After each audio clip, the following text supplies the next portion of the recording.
de chamar, então, a professora Alessandra e a doutora Simoni para poder vir aqui, para a gente poder fazer um pequeno debate de perguntas. Uma primeira pequena rodada de perguntas. Quem gostaria de fazer perguntas, por favor, levanta a mão.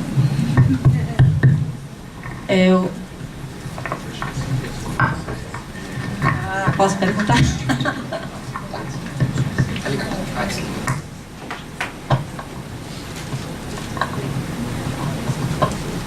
Então, quando começou a discussão sobre a política de educação inclusiva, até a resolução 02 de 2001, ela colocava o conceito de necessidades educacionais especiais. E a política, ela definiu o público-alvo da educação especial para tirar essa conotação de necessidades educativas, tirar TDAH, tirar transtornos específicos. E desde o início da constituição da política de educação especial, há uma briga para ampliar esse público-alvo, e a maior parte da comunidade, pelo menos acadêmica que eu conheço, resiste a essa ampliação. Por quê? Implica em você pular de 2% do público da população escolar para 20%. Né? Então, hoje a gente tem 2%, chegar o número de matrículas de alunos do público-alvo, 2% da população escolar. E a gente tem que 42% só tem AE. Né? Então, são supostamente crianças que precisam de mais apoio do que um apoio à escolarização. E pelo menos a posição que eu defendo, e o que acontece em vários países, é quando você amplia o público-alvo, você tem uma diluição de recursos, porque o recurso é o mesmo para atender de 2% a 20%. E você tem populações que precisam de mais apoio e populações que a escola, principalmente na escola brasileira, que ela é de péssima qualidade, você fazer esses diagnósticos não é simples. O diagnóstico de deficiência intelectual, por exemplo, que está regulamentado desde a década de 60, ele é completamente arbitrário e subjetivo. Transtornos específicos, TDAH, fala que o laudo médico funciona, não funciona, a gente sabe. O que médico entende de deficiência intelectual, de transtornos específicos? Eles vão fazer avaliação baseada em relato de mãe, relato de escola, né? E não é tão simples fazer essa separação do que é dificuldade de ensinagem, do que é dificuldade, principalmente no nosso meio, né? Então, existe toda uma discussão, existe uma pressão, mas para a gente, da comunidade da educação especial, o conceito de público-alvo, ele veio restringir um pouco para dar mais suporte às crianças que precisam de mais suporte à escolarização. Não significa que você não tenha que ter outros apoios, né? Então você tem reforço escolar, você tem apoio, você tem outros mecanismos que a escola tem que dar conta, que é de âmbito específico mesmo, né, do pedagógico, que a escola tem que dar. Então eu quero saber assim, vocês não acham que se ampliar esse público, a gente vai ter mais processos, mais problemas, porque o recurso é o mesmo? Como é que você chama, desculpa? Eniceia. Eniceia, desculpa, eu acabei pegando o microfone, só, desculpe, mas é muito importante deixar claro, eu não sou a favor de que amplie o público-alvo da educação especial, tendo em vista os professores especializados e a sala de recursos, tá? Eu concordo com você nesse sentido. O que eu acho, e isso já acontece no Estado, é que a educação especial, a equipe de educação especial da rede estadual, ela oferece esse apoio quando tem algum aluno com dislexia ou TDAH na rede estadual. Eu não conseguiria nem mensurar o impacto se inserisse alunos com transtornos funcionais no público-alvo da educação especial. Realmente, eu não sei, não consigo mensurar. O Fundeb vai ser pouco para a dupla matrícula. Então, eu pelo menos não sugeri isso. Não sei as minhas colegas o que elas acham, mas eu acho que você tem que oferecer estratégias, mas não na sala de recurso onde eles são atendidos, tá? Portanto, deixar claro. O que eu queria dizer na verdade, quando eu falo em ampliar, na verdade, que ele também mencionou o que eu disse na minha fala, o MEC já reconhece, os professores já reconhecem, a comunidade médica reconhece. Então, o que eu comentei há pouco com a Alessandra, não é todo aluno que tem transtorno de aprendizagem que precisa de atendimento especial, atendimento educacional especializado no período no contraturno. Aliás, eu já consegui isso judicialmente, mas são poucas as demandas nesse sentido. A Alessandra bem colocou qual é o trabalho que pode ser feito com esse aluno, entendeu? Lógico que não é só os professores, como também educar não é só dos professores, é a família também, mas também a equipe multidisciplinar.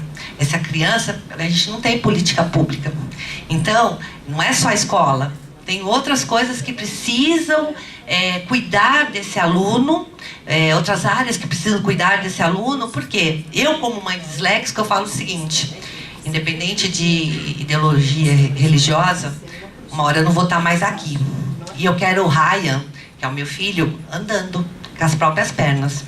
Eu ofereço ferramentas para ele, uma boa escola, terapia, acompanhamento com profissionais que lidam com a educação, para ele nunca usar, ele não usa e nunca vai usar, se Deus quiser, a dislexia como muleta e nenhuma outra questão. Eu acho que todo mundo tem que andar. Então a gente não vai dar limonada, a gente dá o limão e vamos ensinar. E é isso que a gente tem que fazer com a educação especial. Simplesmente, quando eu falo a gente, pelo menos a maioria dos colegas que atuam nessa área, a gente afirma isso, é seguir o que a lei fala, né? A gente tem princípios, então, principalmente, todo mundo já ouviu falar da isonomia, né? Então, tratar os iguais igualmente na medida das suas os iguais, tratar iguais as pessoas e desigualmente os desiguais na medida da sua desigualdade. Então, quer dizer, é isso que a gente quer. A gente não quer que a educação especial seja aquilo que muitas vezes você recebe ligação no escritório falando: meu filho é da educação especial, ele tem TDAH ou transtorno de aprendizagem, ele pode ser reprovado? Lógico, qualquer aluno que não se apropriar do conhecimento vai ser reprovado, independente do que ele for. Porque se ele não aprendeu, por que ele vai passar só para avançar a série? Bom, aí é uma outra situação. A gente vai falar do avanço automático. Bom, aí já é opinião pessoal que eu vou evitar falar isso agora. Mas, enfim, então eu acho que não tem essa. Me pergunto, reprova. Reprova sim, disléxico pode ser reprovado. Então, outra coisa que você mencionou, que foi quando eu falei, você falou da política pública, ela falou da inclusão, e que você falou mais uma coisa na sua fala, eu devia ter anotado aqui, porque eu falei, vou explicar para ela. Vou falar dos recursos, se eu lembrar eu toco no assunto. Então, aí entrando no âmbito da política pública, falta tudo em muitos segmentos, né? É que eu tenho que falar do meu peixe, onde eu trabalho, né? Então, eu discuto muito das políticas públicas na área da educação. Então, é carente, é como eu falei. Se há 13 anos a gente vem lutando para incluir esses alunos na escola, agora a gente está tentando incluir ele no mercado de trabalho. Porque não está conseguindo, não está fácil para ninguém, está mais difícil para eles. Então, é nesse sentido. Então, não é para generalizar, eu acho que os dois ramos que eu atuo, tanto a família quanto a educação, são pilares de sustentação da sociedade, a família e a educação. Então, eu costumo dizer uma frase de uma desembargadora lá do Rio Grande do Sul, que ela fala: atuar na área da família, eu acrescentei, atuar na área da família e educação é conviver com a dor da espera. As mudanças demoram, os acontecimentos demoram, judicialmente, administrativamente, recurso demora. Entendeu? Então, os avanços, até que eu comentei, que o Estado de São Paulo está bem à frente, e o senhor pode falar bem sobre esse tema, as últimas deliberações do Conselho são avanços que a gente não vê no resto do nosso país, entendeu? E nem a nível federal, né? Que estão sendo revistas e ainda não aconteceram. Vão acontecer, se Deus quiser, mas ainda não. Então, acho que eu consegui responder o que você estava perguntando. Mais alguma pergunta? Por favor, levanta a mão. Nenhuma. Já que ninguém quis, eu vou fazer uma pergunta para o Danilo. O André, de novo, Danilo. Oi, André. Você disse que hoje uma das suas principais preocupações é trazer de volta ao ambiente escolar aquele que está fora. né? Mas teoricamente esse que está fora é aquele que em algum momento procurou a unidade educacional e não conseguiu ser atendido. Então, qual é a estratégia da secretaria hoje para atrair novamente esse aluno para dentro do ambiente escolar, favorecendo a sua aquisição do aprendizado e tudo mais? André, Paulo, oi. Isso não é a minha área, mas eu vou te falar genericamente, depois você pode me procurar que eu me informo com detalhes. Mas a secretaria tem um sistema chamado de busca ativa, ela vai atrás dos alunos.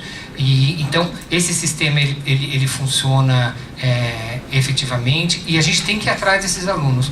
E eu te falo, André, se alguém de vocês conhece algum aluno que foi numa escola estadual e não foi atendido, e isso, eu sei, gente, isso pode acontecer, obviamente, eu trabalho na Secretaria de Educação, mas eu vivo nesse planeta, eu sei que isso pode acontecer, eventualmente.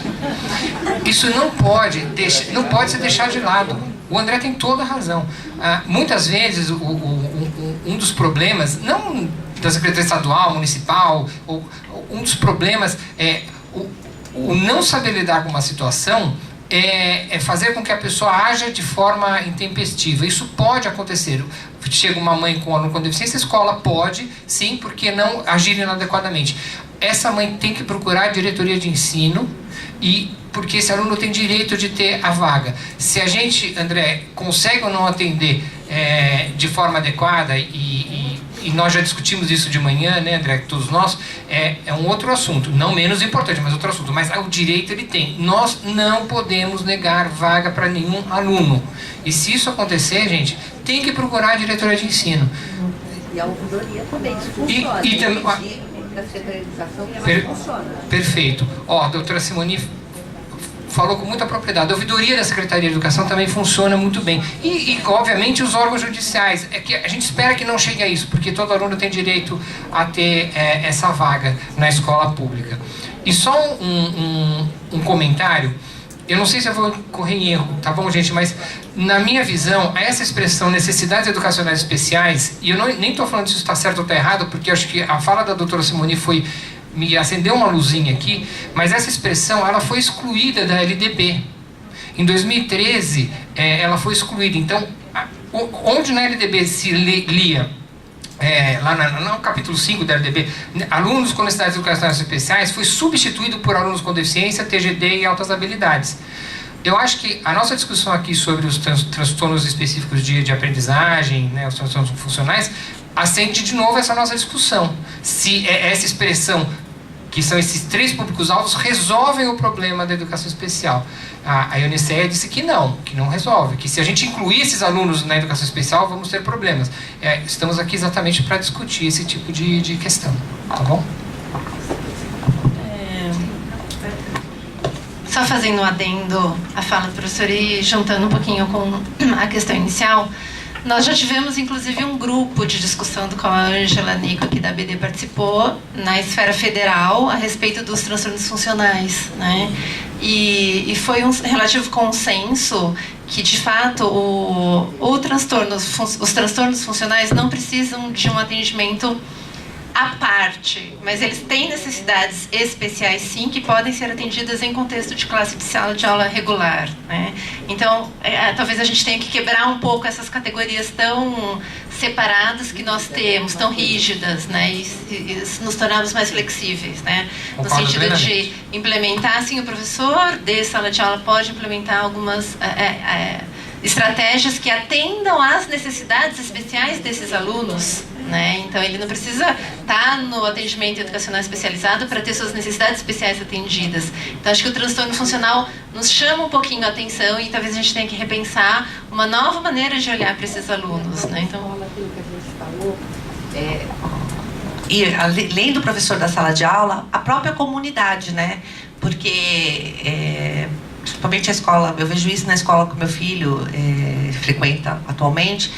Os alunos são atendidos, eles fazem prova em outra sala e, diferentemente que eu já encontrei em alguns ambientes escolares, foi piadinha que ele está indo fazer a prova numa outra sala, que ele vai ter mais tempo. Então, quer dizer, não é só esse professor, é a comunidade, é a sociedade que precisa mudar e atender, e saber que aquilo é uma coisa normal.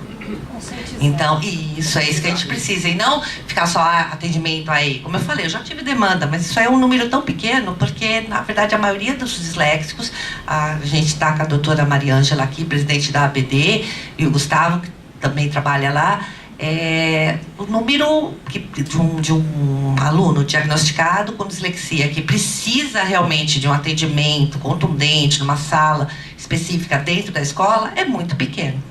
Na verdade, tudo que a doutora Alessandra colocou faz uma diferença absurda. E sempre, não esquecendo, esse aluno, a gente precisa de política pública, esse aluno precisa ter fono, psicopedagoga, psicóloga, se tiver alguma comorbidade, enfim. Aí é uma outra questão, mas são políticas públicas e não dá para misturar tudo no mesmo joio. Eu só queria colocar, sou eu, a Márcia, o Danilo, que sobre as mães reclamarem na defensoria ou na diretoria de ensino sobre o recusa na escola, né? Meu filho foi recusado em 7. Aí eu coloco assim, existe um pouquinho de... A gente fica coada. Se a gente chega numa escola, que nem um diretor de uma escola do estado uma vez falou para mim, você quer deixar ele aí, você deixa, mas ele vai ficar abandonado no pátio. Então aí você vai deixar? Aí eu vou brigar na justiça para ele ficar? Não tem como. Então tem que ter um meio, né, um outro meio para a gente colocar isso em ação de verdade, né?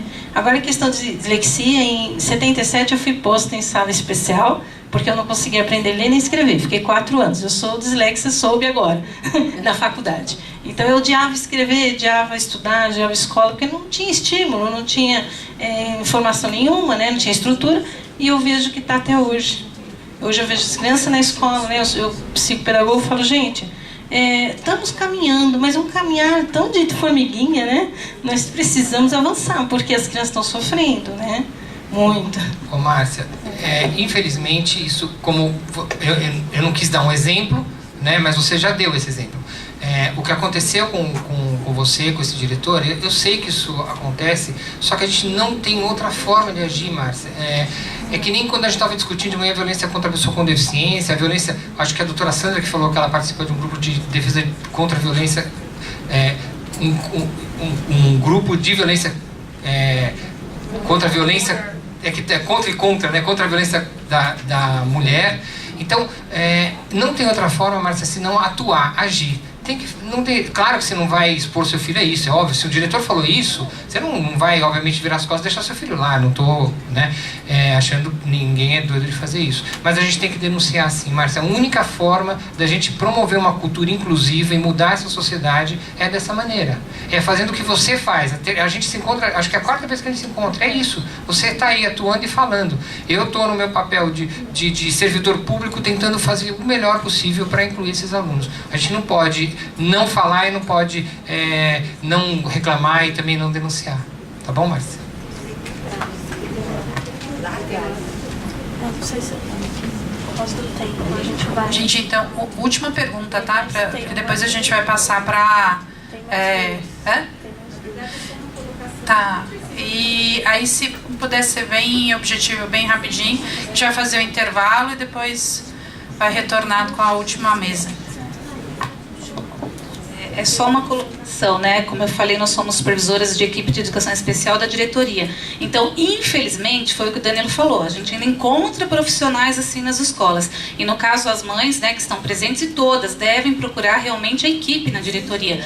Porque o nosso trabalho, inclusive, a gente tem uma vez por semana o plantão da educação especial, nós atendemos as famílias.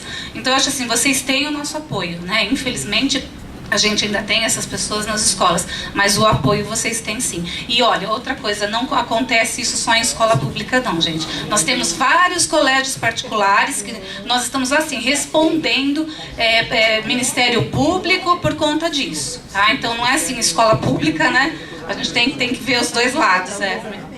Obrigada. Talvez menos até.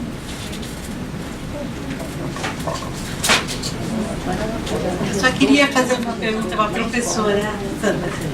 Professora, a senhora não acha que esse problema de distúrbio e transtorno de aprendizagem é uma mudança na metodologia de ensino resolveria o problema para todos?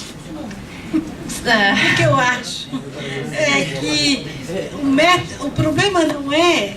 Porque quando a gente fala em transtorno e distúrbio de aprendizagem, eu lembro quando eu tenho uma data de nascimento bem antiga, lá no meu tempo de magistério, a gente estudava isso.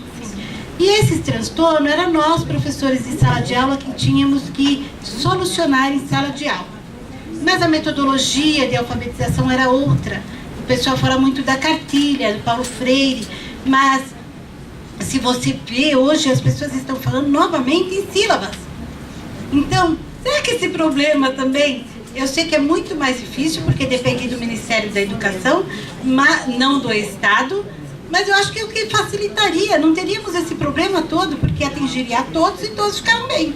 Então, o que eu vejo hoje é um problema na metodologia de ensino, nos métodos e o problema de ensinagem.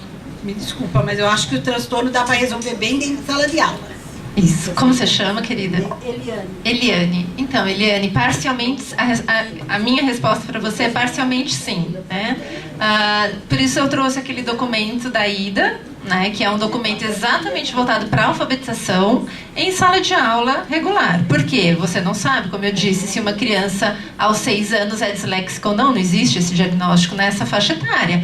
Você tem que esperar a criança, né, vir apresentar. Então, é um documento preventivo, ok? E as diretrizes são muito claras, né? Existe um método específico para se alfabetizar, pensando em diminuir as dificuldades de aprendizagem, sim, tá? E esse método não é o método que o nosso governo federal recomenda, sim, né? Então são fatos que fogem à nossa discussão aqui hoje, né? Mas que deveriam sim ser discutidos. Então, se nós olharmos outros países com ortografia semelhante à ortografia nossa, né, que é o português, é uma ortografia alfabética relativamente regular, nós vemos que o número de crianças com dificuldades é muito menor do que nós temos no Brasil. E dentro dos estudos feitos no Brasil, em que a metodologia é alterada e se analisa cientificamente o resultado disso, a incidência diminui, sim, né? Então, nós queremos que parcialmente. Vai resolver o problema de todos? Não, né? Então, nós sabemos que existem crianças que, apesar, aliás, esse é um critério dado pelo DSM. Apesar da instrução adequada, a criança ainda tem dificuldade de aprendizagem. Então, esse é um crivo, inclusive, para diferenciar a dificuldade do transtorno. Tá? Então, realmente, você está como num ponto nevrálgico que foge à nossa discussão, mas que certamente contribui para o número altíssimo que nós temos de crianças com dificuldade de aprendizagem.